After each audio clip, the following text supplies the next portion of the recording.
مدارس رجسٹریشن بل پر صدر کے اعتراضات سے بلی تھیلے سے باہر آ گئی ہے۔ اعتراضات سے ثابت ہوا کہ اصل مقصد مدارس کو فیٹف کے حوالے کرنا ہے۔ یہ بھی ثابت ہو گیا کہ پارلیمنٹ پاکستان کا نہیں، فیٹف کا پارلیمنٹ ہے۔ JUI رہنما حافظ حمداللہ کا بیان، صدر کے اعتراضات قانونی اور آئینی ہیں۔ مدارس کی رجسٹریشن کو فیٹف سے جوڑنا بے سروپا تخیل اور خیال آرائی کے مترادف ہے۔ اعتراضات میں نہ تو فیٹف کا ذکر ہے اور نہ ہی کوئی تعلق۔ وزیر اطلاعات عطا تارڑ کا رد عمل، سوشل میڈیا پر جاری بیان میں کہا، قانونی اور آئینی معاملات پر سیاست کرنا کسی کے حق میں نہیں۔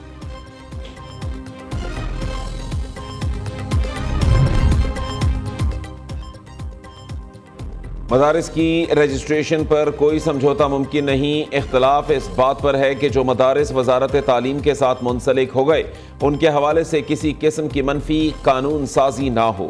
چیئرمین پاکستان علماء کونسل حافظ طاہر اشرفی کی وضاحت، کسی بھی عالمی قوت کو پاکستان کے نظام میں حق نہیں اور نہ ہی کوئی مدارس کے نظام میں مداخلت کر سکتا ہے۔ فیٹف کے حوالے سے ماضی میں بھی مدارس سے کوئی شکایت نہ تھی اور نہ ہی اب ہے۔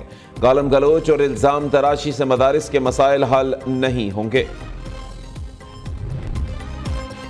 مدارس رجسٹریشن کے بل پر صدر زرداری نے کوئی رکاوٹ نہیں ڈالی۔ بل پر علماء کرام کی مختلف تجاویز ہیں۔ مولانا فضل الرحمان سمیت تمام علماء کرام کو ایک پیج پر لانا ہے۔ بل کی رجسٹریشن کا ایسا بل لانا ہے جو تمام مدارس والے قبول کریں۔ گورنر پنجاب سردار سلیم حیدر کی میڈیا سے گفتگو، کہا تینوں صوبوں میں بلدیاتی الیکشن ہو چکے ہیں، صرف پنجاب باقی ہے۔ اب وقت ہے پنجاب حکومت بلدیاتی انتخابات کا اعلان کرے۔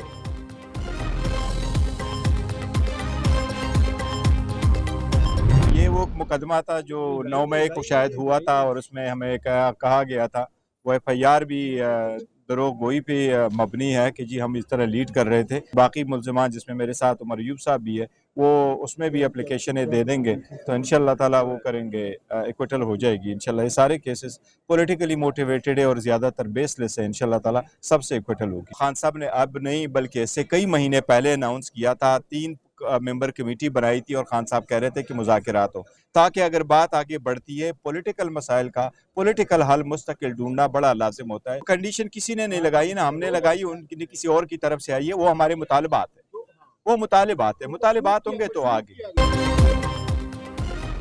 بس بہت ہو گیا، بہتری کی طرف جانے کے لیے مذاکرات ہونے چاہیے۔ مذاکرات کے لیے کوئی شرط نہیں رکھی، مطالبات ضرور رکھے ہیں۔ بانی PTI نے پہلے بھی مذاکرات کا کہا تھا، سیاسی مسائل کا حل سیاسی بیٹھک سے ہی ہوتا ہے۔ چیئرمین PTI بیرسٹر گوہر کی میڈیا سے گفتگو، کہا دنیا بھر میں احتجاج کے دوران کبھی گولی نہیں چلی، ڈی چوک کے مظاہرین احتجاج کے لیے بیٹھے بھی نہیں تھے کہ شیلنگ شروع کر دی گئی۔ قیادت کے خلاف جعلی مقدمات درج کیے گئے ہیں۔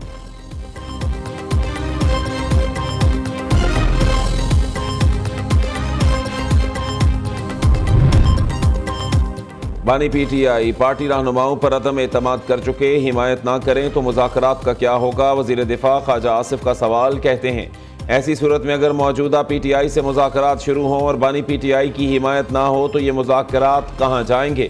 اچانک مذاکرات کی بات سے لوگ حیران رہ گئے۔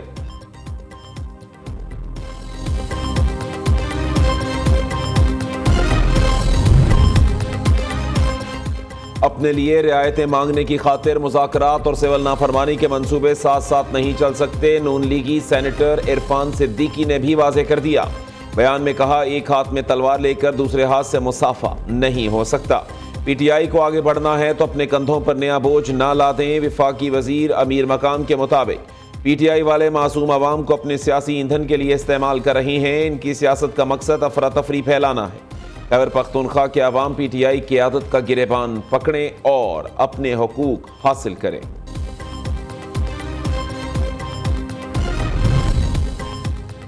محمود خان اچکزئی نے تحریک انصاف سے سول نافرمانی کی تحریک مؤخر کرنے کی اپیل کر دی۔ حکومت سے مذاکرات کا مشورہ، کہا مذاکرات وقت کی اہم ضرورت، طے ہونا چاہیے کہ حکومت کب ہٹے گی۔ بات چیت سے مسائل کا حل نکلے تو اس سے اچھی کوئی اور بات نہیں۔ اگر بات چیت سے مسائل حل نہیں ہوتے تو تحریک چلانی پڑے گی۔ پشتونخوا ملی عوامی پارٹی کے سربراہ نے مذاکرات کی کامیابی کی صورت میں 4 ماہ میں انتخابات کا مطالبہ بھی کر دیا۔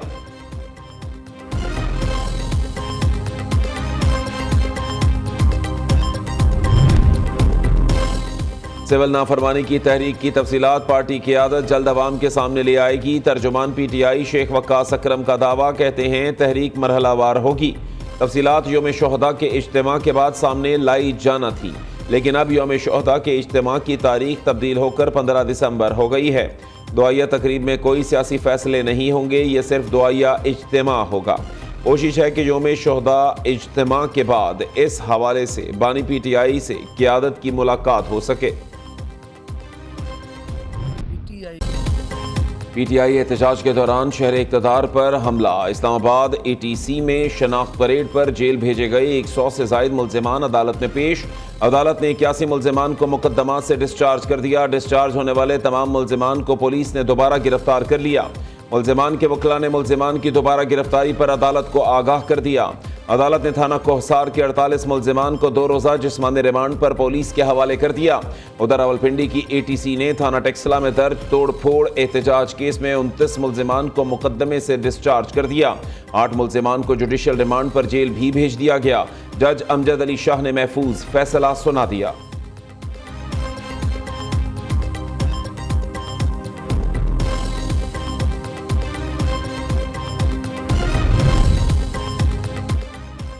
شہباز کو ہٹانے، بلاول کو لانے کے لیے ایوان صدر میں خفیہ ملاقاتیں جاری۔ زرداری اپنے بیٹے کو وزیر اعظم بنانے کے خفیہ مشن پر ہیں۔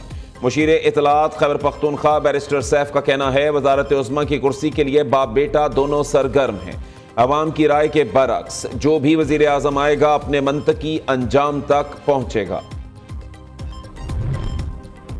خالد مقبول صدیقی کا حکومت سے علیحدگی کا عندیہ۔ سربراہ ایم کیو ایم کہتے ہیں نہ جانے کب حکومت سے ناراض ہو جائیں، ہمیں اس ایوان پر کوئی اعتبار نہیں، حکومت چھوڑنے میں ہمارا ریکارڈ بہت خراب ہے۔ 26ویں آئینی ترمیم کے وقت بہت عجلت تھی۔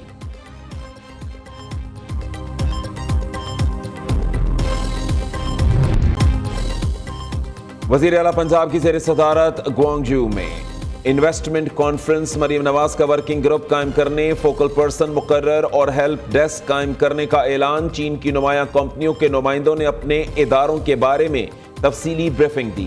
پاک چائنا کی فری ٹریڈ کے بارے میں تجاویز اور سفارشات کا جائزہ لیا گیا۔ وزیر اعلیٰ مریم نواز کی چین کی ٹیکنالوجی کمپنیوں کو پنجاب میں آپریشن شروع کرنے کی دعوت۔ وزیر اعلیٰ کی وائس گورنر ینگ گوزی سے ملاقات۔ مریم نواز کے اعزاز میں خصوصی اسٹیٹ ڈنر کا بھی اہتمام کیا گیا۔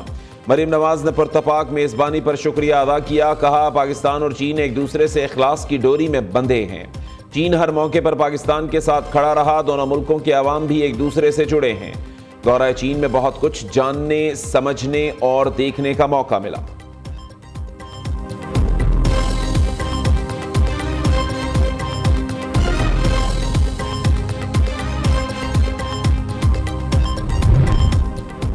سپریم کورٹ کے جج اور چیئرمین رولز کمیٹی جسٹس جمال مندوخیل نے جسٹس منصور علی شاہ کے خط کا جواب دے دیا۔ لکھا آپ کے علم میں ہے کہ 26ویں ترمیم کے بعد جوڈیشل کمیشن دوبارہ تشکیل دیا گیا ہے۔ کمیشن نے چیف جسٹس کو رولز بنانے کے لیے کمیٹی کی تشکیل کا اختیار دیا۔ آپ کی جانب سے تجویز کردہ سفارشات پہلے ہی ڈرافٹ میں شامل کی جا چکی ہیں۔ کمیٹی کا کام رولز پیش کرنا ہے، انہیں منظور یا مسترد کرنا جوڈیشل کمیشن کا اختیار ہے۔